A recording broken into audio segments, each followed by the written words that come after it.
کافی جوان جیسے محمد علی مرزا ہے، انجینئر ہے، اچھا کافی نوجوان مجھے کہتے ہیں مولانا آپ ان کو جواب کیوں نہیں دیتے؟ میں نے کہا آپ ان چکروں میں کیوں پڑتے ہو؟ اس کے وجود سے شیعہ تو پریشان ہیں اور اس بیچارے کا قصور بھی نہیں ہے۔ لوگ کچھ چیزوں کو اب ہم کہتے ہیں کہ جو بندہ بول رہا ہے وہ پورا شیعہ ہو کے بولے، یہ تو ہو ہی نہیں سکتا نا، آپ ہر کسی کو شیعہ بنا دو، ایسا تو ہو ہی نہیں سکتا۔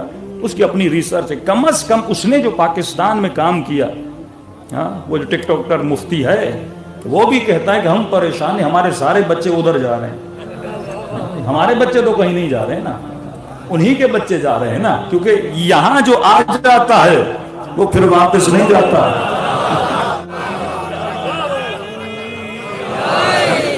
یہ مکتب نور ہے، آپ کیوں پریشان ہیں؟ کم از کم اس نے جو سب سے بڑا کام کیا کہ اگر 14 اگست کو کسی کو قومی نشان دینا چاہیے تو اس بندے کو دینا چاہیے۔ ابھی پچھلے دنوں ایک اہل تشیع عالم نے بڑی پیاری بات کی ہے، اللہ تعالیٰ ان کو جزائے خیر دے، اور انہوں نے JDC کے تھرو رابطہ بھی کیا، مجھ سے فون پہ بھی بات ہوئی، میں نے ان کو دعوت دی کہ آپ ہمارے پاس آئیں۔ وہ ینگ اسکالر ہیں، عارف ان کے نام میں آتا ہے، مجھے پورا نام نہیں آتا، جنہوں نے کہا کہ جی اگر کسی نے یعنی 14 اگست کے اوپر کسی کو انعام ملنا چاہیے تو انجینئر صاحب کو ملنا چاہیے، کہ جنہوں نے صدیوں کی جو ایک اختلافات کی دراڑ تھی اس کو فل کیا۔ تو اس میں انہوں نے بڑی اچھی بات کی کہ جی انجینئر صاحب کو وہ اپنے شیعہ کو سمجھا رہے تھے کہ آپ لوگ جو کہتے ہیں نا کہ انجینئر شیعہ کیوں نہیں ہو جاتا، تو میرے بھائی انجینئر نے نہ سنی ہونا ہے نہ شیعہ ہونا ہے، کیونکہ نبی علیہ السلام نہ سنی تھے نہ شیعہ تھے، اور ان کے جد امجد نہ یہودی تھے نہ عیسائی تھے۔ ما کان ابراہیم یہودیا ولا نصرانیا ولکن کان حنیفا مسلما وما کان من المشرکین۔ تو مسلم ہے، تو کہنے لگا کہ انجینئر صاحب کا مسئلہ یہ ہے کہ وہ نبی صلی اللہ علیہ وآلہ وسلم کے بعد کسی کو حجت مانتے ہی نہیں ہے، اور وہ خود شیعہ عالم کہنے لگے کہ آپ مجھے بتائیں کہ ہم نبی علیہ السلام سے ماتم، جھولے، یہ گھوڑے، پنجے، یہ کیسے اس کو ثابت کریں؟ نبی علیہ السلام نے تو یہ کام نہیں کیا ہوا۔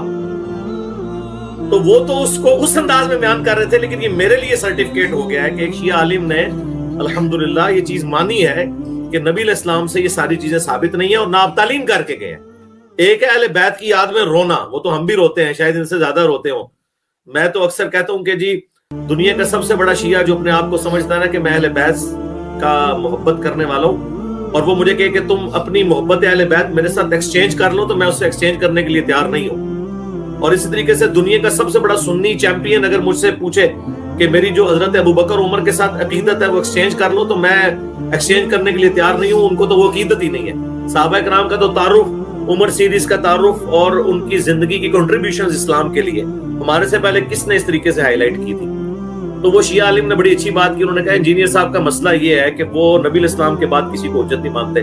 سر یہ مسئلہ جو ہے نا یہ میری زندگی کا اعزاز ہے، کیونکہ میں اس شخص سے دین کو لوں گا جس کو اللہ نے آسمانوں سے ہمارا امام بنا کر بھیجا ہے، اس کی قبر مدینے میں ہے، دین آسمان سے نازل ہوا ہے، نبی علیہ السلام اس دین کے امام ہیں۔ باقی سب کے سب جن کو ہم امام کہتے ہیں وہ اس لیے امام کہتے ہیں کہ وہ ہمیں نبی علیہ السلام کے قدموں تک پہنچاتے ہیں، اس لیے نہیں کہ وہ اپنی کو ذاتی تعلیمات پیش کریں۔ ذاتی تعلیمات ہمارے لیے کسی کی بھی حجت نہیں ہے۔ سیدنا ابوبکر سے لے کر آخری انسان سب کے سب ماتم کے خلاف بھی اس نے بولا ہے بدعت ہے، نوح کے وہ بولتا ہے وہ بدعت ہے۔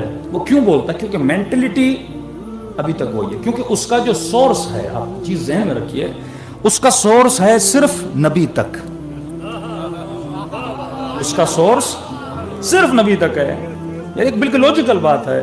تو اب آپ یہ دیکھو کہ نبی تک اگر سورس ہو تو واقعاً آپ علم کو، ذوالجنہ کو، اپنے ماتم کو ثابت نہیں کر سکتے۔ آپ یہ بولو کہ میں نبی کی زندگی سے ثابت کروں، یہ بالکل ایک بیکار بحث ہے۔